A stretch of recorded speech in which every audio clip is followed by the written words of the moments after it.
नमस्कार, हमारा नाम है समरीन और आपने देखना शुरू कर दिया है लाइव सिटीज। देखिए, राजनीति के बारे में कहा जाता है कि राजनीति संभावनाओं का खेल होती है और यहाँ पर कभी भी कुछ भी हो सकता है। आपको मालूम है कि सस्पेंस अब भी एलजेपीआर के राष्ट्रीय अध्यक्ष चिराग पासवान को लेकर बना हुआ है, लेकिन बीते दिन एक बड़ी बात हुई। आपको बता दें कि जब तेजस्वी यादव से चिराग पासवान को लेकर सवाल पूछा गया तो पहले तो तेजस्वी यादव ने चुप्पी साध ली और बाद में बड़ी बात कह दी, साफ साफ कह दिया कि समय सब बता देगा।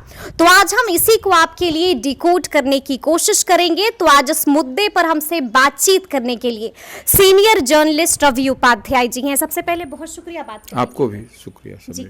जैसा कि रवि जी मैंने शुरू में कहा कि तेजस्वी यादव ने बीते दिन इशारों में ही चिराग को लेकर बड़ी बात कह दी। जब उनसे पूछा गया कि क्या चिराग पासवान का महागठबंधन में आप स्वागत करते हैं, तो उन्होंने साफ साफ कह दिया कि समय सब बता देगा। इसको कैसे देखते हैं आप? देखिए, तेजस्वी तो चाह ही रहे हैं कि चिराग पासवान उनके साथ चले आए। चाह रहे हैं तेजस्वी? बिल्कुल, तेजस्वी की दिली ख्वाहिश है, दिली इच्छा है कि चिराग पासवान उनके साथ रहें।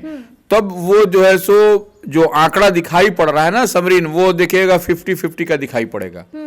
हो सकता है कि उससे अधिक दिखाई पड़े। क्या बात कर रहे हैं आप? बिल्कुल, चिराग पासवान के खाली सिर्फ इधर आने भर का देर है। जी। चिराग पासवान यदि इस तरफ आए तेजस्वी के साथ, इंडिया अलायंस के साथ, महागठबंधन के साथ, तो फिर जो 40 का यहाँ सीट है जो अब 30 और 10 हो गई है, वो उलट जाएगा। 30 हो जाएगा महागठबंधन, क्या बात कर रहे और हैं? 10 हो जाएगा, एकदम हो जाएगा हम थोड़ी बोल रहे हैं। अब आप चिराग पासवान के पास में क्या वोट का इक्वेशन है, इसको आप समझिए। और इधर जो है सो कितना वोट का इक्वेशन है महागठबंधन के पास, तेजस्वी के पास सिर्फ उतना ही भर तो कम हो रहा है। 35% वोट हो जाएगा समरीन, इसको आप समझ लीजिए।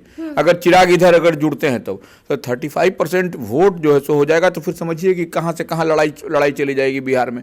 तो 40 का जो आंकड़ा है वो तो मतलब जो सपना है कि 40 में से 40, वो सपना तो देखना ही भूल जाइए। हाँ, देखना भूल जाइए। उसके बाद में और भी कुछ लोग, तब जब ये स्थिति बनेगी, सिनेरियो बनेगी ना, तब फिर और भी कुछ लोग इनके साथ चले आएंगे। अच्छा, उधर से टूट कर और लोग इधर शामिल जो ऐसे करके देख रहे हैं, हुलुक बुलुक कर रहे हैं, वो लोग देख रहे हैं ऐसे करके कि कब जो है सो इधर से उधर हो और हम इधर आए, क्योंकि उनको भी 2-3 सीट मिल जाएगा, वो भी जो है सो अपना हैप्पी हो जाएगा उनका। बिल्कुल। तो वही इंतजार में है वो लोग। उसमें दिक्कत कहाँ है? तो खेल खाली चिराग पासवान को सिर्फ नजर फेरने भर की देर है, इस चीज को जान लीजिए। और ये लोग जो डिलेइंग टेंडेंसी कर रहा है ना, ये लोग कोर कमेटी की बैठक करेंगे, फिर एक आदमी। अच्छा, बीते दिन हुई है बिहार बीजेपी की हाई लेवल मीटिंग, क्या कुछ अंदर की खबर निकल के आ रही है? देखिए, कल ही जो है सो बैठक हुई है दिल्ली में। उससे पहले 2 राउंड की बात पटना में भी हो चुकी है। कई बार लोग आ रहा है जा रहा है, लेकिन लब्बो लबाब कुछ नहीं निकल रहा है। अंदर की खबर क्या आई दिल्ली? अंदर की खबर यही है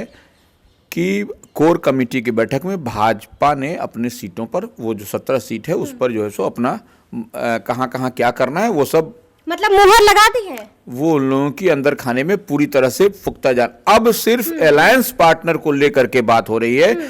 अब जैसे बात जो पॉलिटिकल कॉरिडोर में है वह चिराग, देखिए दोनों चाचा जो है सो चिराग को परेशान करने में लगे हुए हैं। अच्छा, एक चाचा पारस और एक मुख्यमंत्री, उसको चाचा ही बोलते हैं, वो चाचा ही हैं वो।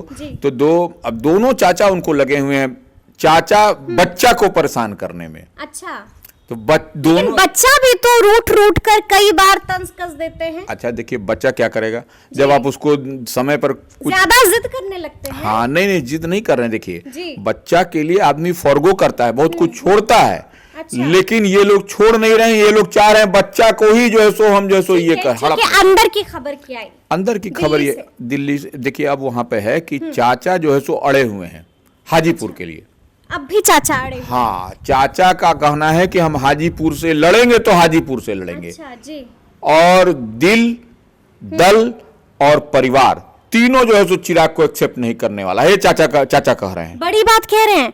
ना तो दिल, ना तो दल, ना तो परिवार, चिराग को कोई एक्सेप्ट नहीं करेगा। नहीं, कोई एक्सेप्ट हम लोग नहीं करने वाले हैं। अच्छा। इसलिए हाजीपुर से हम लड़ेंगे, मेरे भाई की है, इसलिए हम वहां से लड़ेंगे। और हम तो ऐसे में देखिए, भाजपा की ओर से बराबर यह प्रयास हो रहा है कि चाचा और भतीजा को मना लिया जाए, लेकिन क्यों अब इन भतीजा चाचा को मनाया जाए कि एक दूसरे चाचा को बनाया जाए, यह एकदम परेशानी का सबब है। और ऐसे में देखिए, भारतीय जनता पार्टी के पास में एक दूसरा ऑप्शन भी दिखाई पड़ रहा है। अगर इतनी हाजीपुर सीट को लेकर के तलखी बढ़ी तो उसको भारतीय जनता पार्टी अपने ही फोल्ड में रख लेगी। अच्छा, हाजीपुर किसी को नहीं देगी, मतलब ना ही तो चाचा का होगा और ना भतीजे का होगा। फिर बीजेपी ये भी कर सकती है, बीजेपी यह भी कर सकती है, यह भी एक बीच में यह माने यह चर्चा का विषय बना हुआ है। बिल्कुल, हाँ। और ऐसे में जैसे बोला जा रहा है कि अगर चिराग लड़ेंगे हाजीपुर तो उनको 2 सीट मिलेगा, और चाचा यदि हाजीपुर छोड़ के लड़ेंगे तो उनको 4 सीट मिलेगा। अच्छा, ये मतलब ऐसे भी मनाने की अब कोशिशें हो रही। हाँ, यह सब भी अब जो है सो छोड़ा जा रहा है कि इस तरह से। और जेडीयू को जो है सो 12 से 13 सीट जो हम लोग पहले बोलते आ रहे हैं, लेकिन फिर तो हो गया था ना कि 14। हाँ, तो फिर अब अभी नया देखिए, नया पैंतरा, नया चीज। अच्छा, नहीं, कल से अब नई बातें निकल के आ कि रही फिर हैं, अब उनको अंदर खाने से नई कि जानकारियां मिली। नीतीश कुमार की पार्टी जदयू जो सो नॉर्थ ईस्ट में एक्सपेंशन करना चाहती है, नॉर्थ ईस्ट में लड़ना चाहती है, पूर्वोत्तर के, तो वो ऐसे में उनको वहां पर देगा। और तब देखिए, सीट तभी बढ़ेगी भी। बिल्कुल जी। यह हम लोग जो पहले से कहते चले आ रहे थे, यह तो आज हो रही है समरीन। हम लोग तो पहले से इस बात को कहते आए कि जब नॉर्थ ईस्ट में लड़ेंगे नीतीश कुमार की पार्टी या पूर्वोत्तर के राज्यों में, 7 सिस्टर्स में, तभी जो है सो आपको सीट बढ़ेगा बिहार में, क्योंकि घटक दल बहुत हैं, सबको संतुष्ट करना। अब जैसे उपेंद्र कुशवाहा 6 हैं, 6 दल शामिल हैं, अगर मुकेश सहनी आ जाते हैं तो 7 हो जाएंगे। हाँ, तो वो अब उपेंद्र कुशवाहा को 2 देने की बात आ रही है, जीतन राम मांझी को 2 देने की बात आ रही है। अच्छा, जीतन राम मांझी को तो पहले 1 मिल गया। हाँ, अब 2 देने की बात आ रही है, और मुकेश सहनी को भी 2 देने की बात आ रही है। मुकेश सहनी भी अगर इधर आते हैं तो उनको 2 सीटें। हाँ, उनको 2 सीटें प्लस जो है सो उनका चिराग को भी बलिदान देना होगा, जेडीयू को बलिदान देना होगा, बीजेपी को भी नहीं। बलिदान देना अब पड़ सकता है। जेडीयू को जिस तरह से 12 सीट पर की बात आ रही है, तो वैसे में उस परिस्थिति में 2-2 सीट भी अगर यदि हो जाएगा तो ये एडजस्टमेंट हो जाएगा, तब फिर कोई पेच नहीं है। खाली ये है कि मुकेश सहनी को निषाद आरक्षण की बात वो कह रहे हैं, वह एक तो सॉर्ट आउट हो जाए। बाकी यह सब इतना झालमेल है कि, और देखिए, विनोद तावड़े लगातार प्रयास कर रहे हैं, वह कभी चाचा से बात कर रहे हैं, मंगल पांडे बात कर रहे हैं, तो अब चिराग पासवान से बात की जा रही है। तो यह सब तमाम तरह की बात हो रही है, हर तरह से। अब देखिए, अब कहा जा रहा है कि 13 तारीख को तमाम घटक दल जो एनडीए के हैं उनसे बात होगी। अच्छा, दिल्ली में ये मुलाकात होगी? नहीं, मुलाकात नहीं होगी, यह कहा जा रहा है वीडियो कॉन्फ्रेंसिंग के माध्यम से ये लोग जुड़ेंगे। अच्छा, वीडियो कॉन्फ्रेंसिंग के माध्यम से बड़ी बैठक, संयुक्त बैठक एनडीए के तमाम संयुक्त पहले ये लोग पहले 1-to-1 अपने बात करेंगे। अच्छा, 1-to-1 पहले। हाँ, वीसी होगी, बातचीत होगी, उसके बाद जो है सो फिर जो है सो संयुक्त बैठक। अगर यदि वहां पर क्या होता है, मान लीजिए कहीं वीसी में सब लोग एक दूसरे पे जो तलखी है वो अड़ गए, तो फिर दूसरा सीनियरिटी हो जाएगा वहां पर। तो इसलिए पहले इसमें यही मूव इसका हो रहा है कि सब लोग एक दूसरे में वीसी में एक दूसरे से बात कर ले।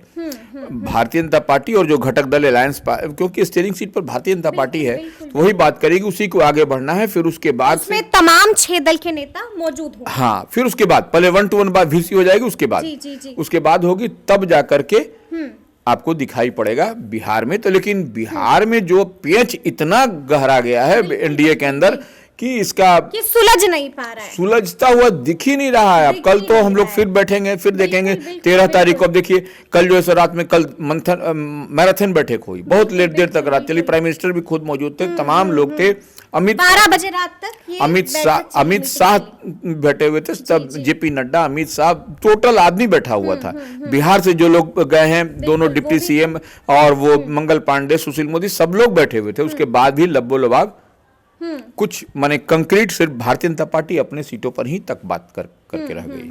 अच्छा, हम ये भी जानना चाहेंगे कि चर्चा एक और हो रही है रवि जी पॉलिटिकल कॉरिडोर्स में, और ये चर्चा ये है कि अब कहा ये जा रहा है कि चिराग पासवान ने बीजेपी के सामने 3 शर्तें रख दी हैं। क्या हैं वो शर्तें? देखिए, वो निश्चित रूप से जो चाचा की बात आ रही है ना, वो चाचा की बात तो है कि चाचा को बाहर कीजिए, चाचा को एनडीए में एक ही लोजपा। हाँ, एक ही लोजपा रहेगी, एक ही झोपड़ी निशान पुराना वही जो सो रहेगा। इसी पर यह सब बातचीत हो रही है समरीन। तो यह एक बड़ा पेच। तो ये तो पहली शर्त हो गई। दूसरी शर्त यह है कि 6 सीटों को लेकर अब भी अड़े हुए हैं। देखिए 6 सीट उनका तो वो पुराना रहा है ना, 2019 का रहा है। 2014 का आप छोड़ दीजिए, 2014 में 7 था, अभी तो 6 है। तो वो लोजपा पुराना रहेगा तो 6 सीट मिलेगी उसको। यह इसी लिहाज से वह कर रहे हैं। तो अब तीसरी बात ये भी है, तीसरी शर्त ये भी चिराग ने रख दी है कि मनचाही सीटें चाहिए, यानी कि नजर वैशाली पर भी है, नजर हाजीपुर पर भी है, और भी कई सारी सीटें देखिए हैं। वो ठीक है, वो मनचाही सीट वैशाली को अगर फॉरगो भी कर दीजिए, हाजीपुर उनको चाहिए, हाजीपुर चाहिए। हाजीपुर से कोई समझौता चिराग नहीं करने वाले हैं। समरीन, अगर यदि देखिए अगर यदि इधर डिंग डोंग हुआ, डिंग डोंग हुआ ना, तो समझिए कि चिराग पासवान किसी का नहीं सुनने वाले, वो अकेले जो सो टाल ठोकते हुए नजर आएंगे हाजीपुर में। वो अकेले हाँ, अकेले उतर जाएंगे वो, और उनके खिलाफ या फिर तेजस्वी की याद आएगी। नहीं, तेजस्वी उनके खिलाफ कैंडिडेट भी नहीं देंगे। अच्छा, ये भी संभावना है। यह अधिक संभावना है। अच्छा, यही अधिक संभावना है। मतलब अंदर भाई को सपोर्ट कर देंगे। भाई को सपोर्ट क्या, देखिए ये डिंग डोंग की स्थिति में यही होगा। इसलिए भारतीय जनता पार्टी को हम यही सुझाव होगा, यही सलाह होगा कि इस तरह से जितना जल्दी चिराग पासवान के पाले में कम से कम हाजीपुर सीट उनको मिल जानी चाहिए। हाजीपुर सीट मिल करके फिर चिराग की एक शर्त थोड़ी है रवि जी, चिराग की 3 शर्तें। आपको लगता है कि बीजेपी इतना सुने? कि आपको हम बता दें कि अब मांग तो ये भी उठ रही है, आरएलजेपी ने बड़ी मांग कर दी है और साफ साफ कह दिया है कि चिराग पासवान गठबंधन की धज्जियां उड़ा रहे हैं, उनको एनडीए से बाहर का रास्ता दिखा दिया जाए। क्या लगता है, क्या बीजेपी सख्त रवैया इख्तियार करेगी चिराग को लेकर? नहीं, देखिए ये अगर यदि वो कह रहे हैं तो वो तो कहीं ना कहीं वो बेस्ट उनका ओपिनियन होगा, जो भी प्रवक्ता है। लेकिन अब श्रवण कुमार जो मंत्री है नीतीश कैबिनेट में, और नीतीश कुमार के सबसे खास दाहिना बायां हाथ बोले जाते हैं, वो क्या कहे? उनसे भी चिराग को लेकर के कल पूछा गया नवादा में, तो बोले कि नहीं, सब कुछ ठीक हो जाएगा, कहीं कुछ दिक्कत नहीं, एनडीए के अंदर सब ठीक हो जाएगा, समय आने दीजिए, सब ठीक हो जाएगा। यहां तक तो ये बात हो रही है। लेकिन देखिए सवाल ये नहीं, तो ठीक है, लेकिन बजाबता खुलकर मांग कर दी है आरएलजेपी ने, साफ कह दिया है कि लगातार चिराग पासवान गठबंधन की धज्जियां उड़ा रहे हैं और अब ये बर्दाश्त नहीं किया जाएगा। तुरंत में बीजेपी के आला कमान एक्शन ने नहीं, देखिए धज्जियां नहीं उड़ा रहे हैं, कोई ऐसा नहीं। हमने भी देखा है वैशाली में कितना आक्रामक होकर आक्रामक होकर उन्होंने क्या बोला कि मेरा गठबंधन जो है सो बिहार के लोगों के साथ है, बिहार फर्स्ट, बिहारी फर्स्ट मेरा है। मुख्यमंत्री पर भी खूब बरसे हैं, इशारों में बीजेपी को भी घेर गए हैं। नहीं, देखिए वो तो उतना बोलेगा ना भाई कि बिहार में 70 साल में क्या डेवलपमेंट हुआ, क्या एक्शन होगा? अब इतना बोलना महंगा पड़ेगा। नहीं, चिराग पासवान ने डायरेक्ट बाहर का रास्ता दिखा दिया। नहीं, कुछ नहीं, चिराग पासवान को कुछ नहीं होगा। चिराग पासवान ने डायरेक्टली किसी को नहीं हिट किया है और बिलो द बेल्ट डायरेक्टली बहुत कुछ बोल दिया है। देखिए राजनीति, वो भी उनकी पार्टी क्या राजनीति करती है, कोई तो मंदिर में घंटी बजाने तो गए नहीं है चिराग पासवान, कि मंदिर में घंटी बजाने गए हैं, वो राजनीति कर रहे हैं, तो वो क्यों नहीं बोलेंगे? और सच्चाई, गठबंधन में रहकर इतना बोलेंगे, गठबंधन के खिलाफ कहां बोलेंगे? गठबंधन धर्म का पालन ही नहीं करेंगे। वो सब कुछ गठबंधन धर्म का पालन, देखिए वो पढ़े लिखे नौजवान हैं, वो कोई इस तरह से इलिटरेट अनपढ़ नहीं है, और वो जानते हैं कि हमको कहाँ क्या बोलना है। तो इतनी बात और उतनी बिलो द बेल्ट कोई बात नहीं करता। हम आपसे ये भी जानना चाहेंगे रवि जी, कहा तो ये भी जा रहा है, बीजेपी ने साफ साफ कह दिया है कि जब चिराग की नजर जेडीयू वाली सीटों पर है तो आपको मुख्यमंत्री नीतीश कुमार से मिलना ही होगा, उनसे वार्ता करनी होगी, बातचीत करनी होगी। परहेज कहां पर है? क्या नीतीश कुमार नहीं मिलना चाह रहे हैं या फिर चिराग नहीं झुकने को तैयार है? अब देखिए ना, अब एक चीज समझ लीजिए कि विदेश दौरे से आए, जब उनको वहां दिल्ली में होना चाहिए था, तो वो लोग चले आए पटना। हाँ। अब वहां तमाम, यहां से पटना से तमाम भारतीय जनता पार्टी के तमाम बड़े नेता दिल्ली गए, डिप्टी सीएम तोमर और तमाम लोग, लेकिन वो दिल्ली में थे और दिल्ली से पटना चले। गड़बड़ है कुछ। और जब बीच में जब बातचीत का समय था तो वो विदेश दौरे पर थे। तो यह गड़बड़ झाला तो खुद दिखाई पड़ रहा है। मतलब आप ये भी कह रहे हैं रवि जी, देखिए बड़ी बात आपने कह दी, आप ये भी कह रहे हैं कि जेडीयू और बीजेपी के दरमियान भी खटपट है अंदर अंदर। ये हम नहीं कर रहे हैं, तो दिखाई पड़, बातचीत को इग्नोर कर रहे हैं मुख्यमंत्री नहीं, बातचीत अब बात करना नहीं चाह रहे। अब जब मुख्यमंत्री जी वही नहीं है, वो अध्यक्ष भी हैं, जदयू के राष्ट्रीय अध्यक्ष, तो वो ऐसे में बात तो होगी टॉप लीडर से, वो सेकंड लाइनर से बात तो होगी नहीं। तो यहाँ पर स्कोप दिया जा रहा है सेकंड लाइनर से बात करने का। सेकंड लाइनर से क्या बात कर, यहाँ पर जेपी नड्डा बात कर रहे हैं, यहाँ पर अमित शाह बैठे हुए हैं, और यहाँ पर जो सेकंड लाइन के लोग जाकर के लिस्ट दे रहे हैं, सेकंड लाइन के लोग जाकर के बात कर रहे हैं। तो ऐसे नहीं चलता है। कोई चीज जो है सो बहुत ही, जब इतना बड़ा अलायंस, इतने बड़े गठबंधन को आपको चलाना है और कुछ बिहार में आपको ज्यादा करना है जो उम्मीद से परे आपको दिखाई यहाँ पड़ा, पर पेच फंसता हुआ तो दिखाई ये दे रहा है। निश्चित रूप से ये समरीन पेच फंसता हुआ वही दिखाई पड़ा जितना हम समझ और देख पा रहे हैं। अच्छा, सीधा सवाल रवि जी, जेडीयू और बीजेपी में सब ठीक तो है ना? देखिए अभी तक तो ठीक दिखाई पड़ रहा है, लेकिन अब अंदर में क्या है यह अभी कहा नहीं जा सकता। बाहर में तो सब कुछ अच्छा दिखाई पड़ रहा है। सरकार है, 2 डिप्टी सीएम है और 1 मंत्री है और सब सरकार है स्मूथ से। सीटों को लेकर कोई कोल्ड वॉर तो नहीं अंदर अंदर चल रही है? देखिए सीट तो निश्चित रूप से नीतीश कुमार भी चाहते हैं सीट का आवंटन हमको हो जाए हमारे पक्ष में, और जो सीट माने ऐसा मिले कि जो कि जिताऊ माने जीत जाए, एफर्टलेस जिसमें ज्यादा स्मूथ विन। हाँ, स्मूथ विन, और उसमें ज्यादा हमको सोशल इंजीनियरिंग भी नहीं करना पड़े, यह बात है।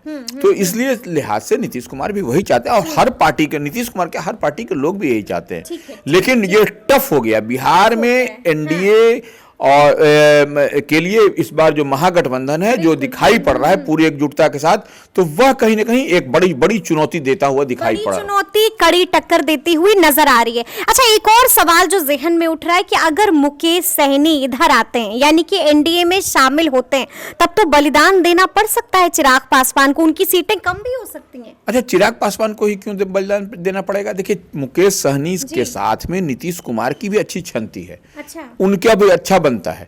तो वो ऐसे में मुकेश सहनी अगर यदि हराते हैं तो भारतीय जनता पार्टी उनके लिए कोई बीच का रास्ता निकालेगी, और जैसी बात चल रही है, जो तैयारी दिखाई पड़ रही है, उसमें मुकेश सहनी को स्पेस मिलता हुआ दिखाई पड़ रहा है एनडीए फोल्ड में। इसमें कहीं कोई दिक्कत नहीं है, क्योंकि उनका जो ग्रीवांस है, और चर्चा भी आप ये कह रहे हैं कि अंदर खाने की खबर भी ये है कि 1 नहीं 2 सीटों पर राजी हो गई है। अब देखिए वो मुकेश सहनी का डिमांड और ग्रीवांस क्या है समरीन, इसको एक लाइन में एक शब्द में समझिए कि हमको निषाद के लिए आरक्षण चाहिए, और आरक्षण कौन देगा? जो रूलिंग पार्टी होगी। तो रूलिंग पार्टी कौन है? कि एनडीए है।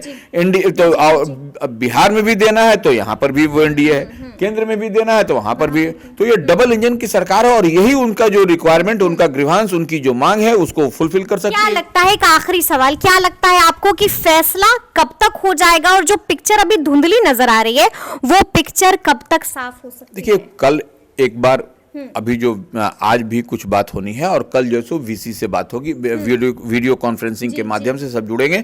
तो हमको लगता है कि आज रात तक भी कुछ न कुछ आपको पिक्चर क्लियर होती हुई दिखाई पड़ेगी, नहीं तो कल तो जब बात होगी तो सब कुछ दिखाई ही पड़ जाएगा क्या हो रहा है क्या नहीं हो रहा है। लेकिन देखिए सारा कंफ्यूजन की स्थिति है देश भर में, बिहार को लेकर के पूरे देश भर में। किसी भी मीडिया हाउस से कहीं से आप बात करिए, सब कुछ न कुछ माने ये चल रहा है। मतलब कहा भी जाता है ना रवि जी कि देश की दशा और दिशा बिहार ही तय करता है। तो एक बार फिर से हम वही चीज देख रहे हैं, तो अब देखना होगा कि आगे आगे क्या कुछ होता है। तो ये पूरी बातचीत आपको कैसी लगी है, कमेंट करके हमें जरूर बताइएगा। तो इस तरह के तमाम अपडेट्स के लिए ऐसे ही हमारे साथ बने रहिएगा और देखते रहिएगा लाइव सिटीज। बहुत शुक्रिया।